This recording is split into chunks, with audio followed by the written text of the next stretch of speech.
Today on The Victim Economy, we're going to be discussing the Black Lives Matter riots and the cold-blooded murderer Kyle Rittenhouse from Kenosha, and how the media is turning him into a white supremacist and in turn a Trump supporter.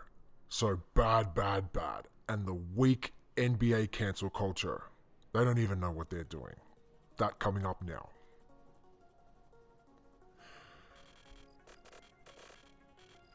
So today I just want to show you a video and show you the contrast between what really happens and what's really happening, and then what the media is trying to do and how they're twisting it and making things appear a certain way to influence your minds and your perspective and support this ridiculous, I don't even know what to call it, just these race riots that are going on, just fanning the flames.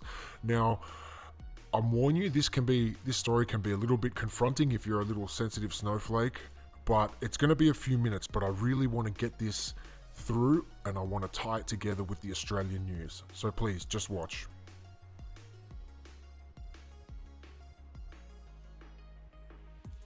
Here is how the media covered it, however. AP. A white 17-year-old police admirer was arrested Wednesday after two people were shot to death during a third straight night of protests in Kenosha over the police shooting of a black man, Jacob Blake. Kyle Rittenhouse of Antioch, Illinois, about 15 miles from Kenosha, was taken into custody in Illinois on suspicion of first-degree intentional homicide in the attack Tuesday that was largely captured on cell phone video. The shooting left a third person wounded. "I just killed somebody," the gunman carrying a semi-automatic rifle could be heard saying at one point. Okay, it takes until paragraph 18 of this story to explain what exactly happened here. Apparently, what actually happened here is that he was attacked twice. Okay, so we have all this on tape. There's plenty of cell phone video. So let's go through the cell phone video. By the way, this is not my account of what happened that night. This is now the account of the New York Times. A person named Christian Schreiber is the visual investigations guy at the New York Times, and he used to work for the I believe the Milwaukee Journal Sentinel. But in any case, he actually traced the movements of this person. So the night began for Kyle Rittenhouse explaining to various members of conservative media who were on the ground there doing the actual coverage why he was there. So here's the 17-year-old guy explaining that not only is he there to protect private property, he's also a trained EMT, so he's there to provide medical attention to people. By the way, in the early hours of this particular riot, he provided medical attention to the rioters and looters. Okay, that is not a white supremacist out to shoot rioters and looters. Here was Kyle Rittenhouse explaining. We're protecting from the citizens, and I just got pepper sprayed by a person in the crowd. So you had non-lethal, but you didn't respond. We don't have non-lethal. So you guys are full on ready to defend the property? Yes, we are. Now, if I can ask, can you guys step back? Medical, EMS right here. I'm an EMT. I am an EMT. Okay, so literally at the end of the tape, he says, "I'm an EMT, I'm happy to help," right? Those are rioters and looters. Those are the protesters, right? I'm happy to help. Okay, at one point, Rittenhouse walks up to a police vehicle with his rifle slung and he talks with the police officers, and one tosses a water bottle to them. This has been used as evidence that the police officers are in league with these guys, okay? These guys are not violating the law at this point. If you're over the age of 18, you're allowed to publicly carry in Wisconsin for virtually any reason. Okay, so it only starts to become a crime if you wrongfully use the gun. Okay, so what happens, according to Christian Schreiber, is that Rittenhouse eventually leaves the car dealership that he is defending, and he's barred by the police from returning at that point because he has crossed the line. Okay, and then there were 6 separate live streams. So there were 2 separate shooting incidents, one about a minute and a half earlier than the other. So in the first, you can see Rittenhouse, he's being chased into a parking lot. Okay, while he is being pursued, this is according to the New York Times, while he is being pursued, an unknown gunman fires the first shot into the air. So he doesn't fire the first shot. Somebody else is chasing him and fires the first shot. You can actually see it in another angle of this particular tape. But here's what then what happens is he goes behind a car. There's a man who's throwing things at him and chasing him. You hear some shouting, and then he fires. Right? According to the New York Times, while he's being pursued, an unknown gunman fires the first shot into the air. Rittenhouse turns toward the sound of the gunfire as another pursuer lunges toward him. He then fires 4 times with his assault rifle and appears to shoot the man in the head. Okay, so this is all disturbing footage, so you have been warned. Here is the tape. You can see Rittenhouse being pursued by this guy, chasing him. He throws something. It's not a Molotov cocktail, by the way. It's a bag filled with something. Okay, and then there's a slight delay. And then you see the shots go off. Okay, now at this point, It's unclear why Rittenhouse was being chased, why he was in the area of this car dealership. It's about 4 blocks away from the one that he was originally protecting. Okay, the initial shot were fired by 3 more shots in the parking lot. We don't know who fired them. Rittenhouse then takes out his phone and he makes a phone call. He calls 911 to both turn himself in because somebody has been shot, right? You can see him there on the cell phone. And he's calling. He's calling the cops to come. And then people start chasing him again. So people start chasing him again, which brings us to tape number 2. Now, he's running away from a mob that is attempting to do him harm. How do we know they're attempting to do him harm? Because he falls down and one of them shouts, "Get his ass." At which point a man jumps on him with a skateboard and tries to club him with the skateboard. At this point, Rittenhouse shoots the guy who's trying to club him with the skateboard, and there's another man who's approaching him with the pistol. Now, we don't know if this guy with the pistol is the one who originally fired the shot in the air at the incident a minute and a half earlier.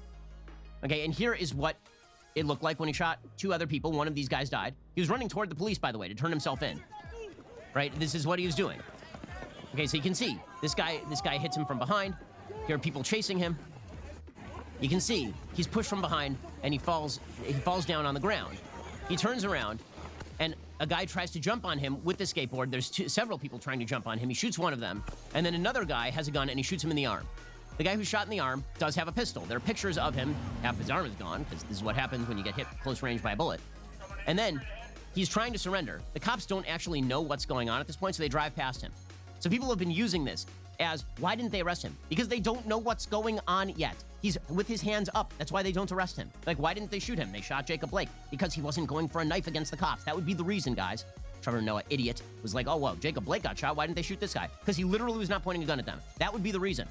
By the way, lots of criminals don't get shot by the cops. Okay, people pointed out that the shooter in Charleston, the horrible, racist shooting of the terrorist attack on the black church in Charleston, that shooter was captured alive by the cops. Right, because he didn't try to shoot the cops.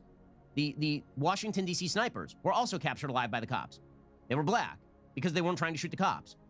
Okay, in any case, he ends up being arrested and charged with first-degree murder. Based on this tape, it's going to be very difficult to sustain a first-degree murder conviction. Like, extremely difficult. There's no evidence, according to the senator from Connecticut, calls him a deranged white supremacist. No evidence of that. So I just want to stop it there. So I find this really interesting. Then this is the point where we're going to switch over to the Australian media, and we're going to show you the way they twist it, and they link him to looking like this crazy psychopath who's a white supremacist, and hey, he's also a Trump supporter, so, you know, you got to vote against Trump because these are the type of people you're supporting. So let me play you this, and this is very interesting.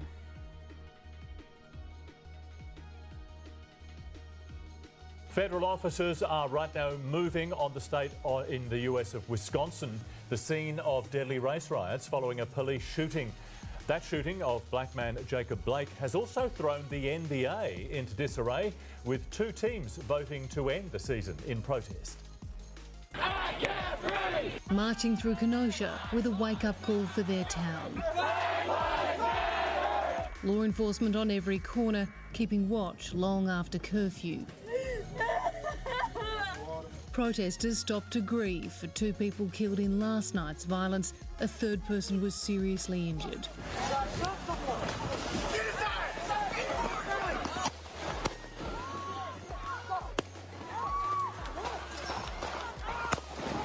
Everybody involved was out after the curfew. The curfew's in place to protect. The 17-year-old gunman has been charged with murder.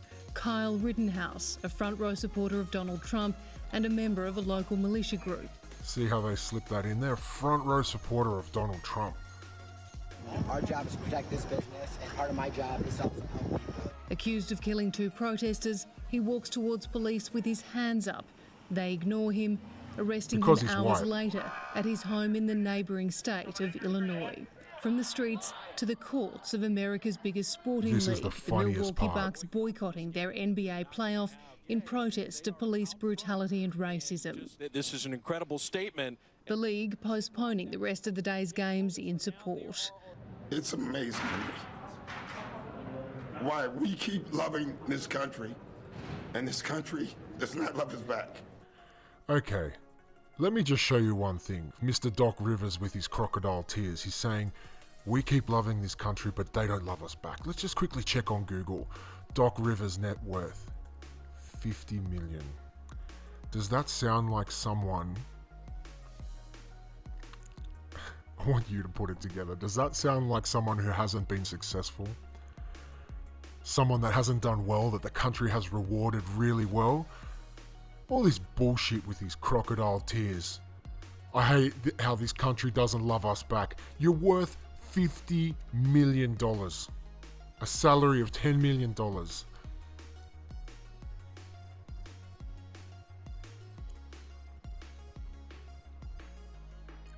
And the King James demands change. Look at him.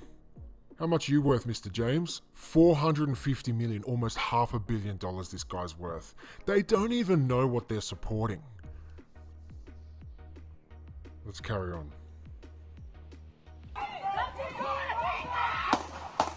Authorities today confirmed Jacob Blake had a knife in his car and was tasered unsuccessfully before he was shot 7 times in the back. So he had a knife by in his Officer car. No one Rustin talks about that. Shesky, He who could have had a remains gun. on leave, his face in the hands of prosecutors. When you ignore the police and you reach into a car, especially in the States, how do you know he's not reaching for a gun? These guys were on their last resort. They tried to taser him. He'd already been reported to the police. They were there to get him because he was about to steal that car. It's absolutely unbelievable how the media is twisting this.